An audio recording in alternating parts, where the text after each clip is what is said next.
দূর আর কোনো কাজ কাম নেই, কি আর দোস্ত তুই কদিন। কি আর করব, কোনো কাজ কাম নেই, আর কোনো কাজ কামে গেলেও তো আমাকে নেই না। ভাই তোমার কোনো কাজ কাম নেই, তোমরা এনে বসে রয়েছো। আমাকে তো কোনো কাজ কাম নেই, কি আর আছে, তাই কদিন তুই। একটা আইডিয়া আছে, কি? চলো আমরা সবাই টিকটকে ভিডিও বানাই।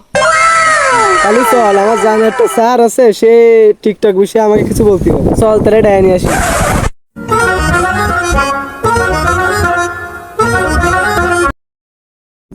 দোস্ত এই সেই টিকটকের বিশেষজ্ঞ স্যার, যে আমাকে টিকটক বিষয়ে ভালো বুঝ দিতে পারে। এর তো দেখা স্যার কম, ম্যাডাম বেশি মনে হয়।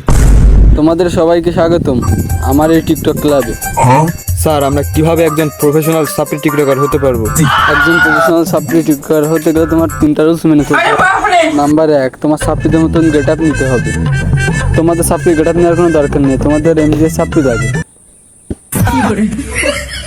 নাম্বার 2, এটা কি স্যার? এটা হলো গন্ডারের মুখ। এটা খেলে তোমাদের মাথা থেকে টিকটকের কন্টেন্ট বের হবে। নাম্বার 3, তোমাদের টিকটকের নাম দিতে হবে একটা সাপ্লি নাম। আইডির নামটা কি দেওয়া যায় স্যার? তোমরা যেহেতু লুঙ্গি পরেছো, তোমাদের আইডির নাম দেওয়া যায় লুঙ্গিবতী। এই ওষুধ তো সকাল সন্ধ্যা 2বার খাতি কইছে, কিন্তু এইভাবে খালি তো আমরা পিছনে পড়ে যাবো। কিভাবে আমরা আগে উঠবো সেটা বল।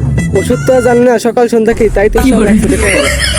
অনেকদিন তো ওষুধ খেলাম, চল আজকে কটা ভিডিও বানাবো। চলো। তাইলে তুই মোবাইলটা নিয়ে যায় সামনে যেয়ে দাঁড়া।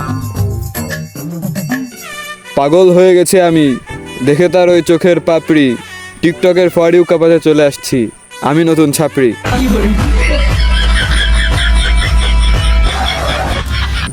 আইডিতে করি হাজারো ভিডিও, তবুও পড়ে না কোনো ভিউ। তবুও আমাদের বিশ্বাস, আমরা একদিন কাঁপাবো টিকটকের ফর ইউ।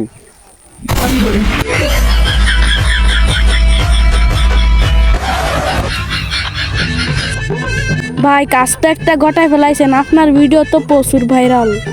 তাহলে তো মনে হয় আমি একজন টিকটকার হয়ে গেছি।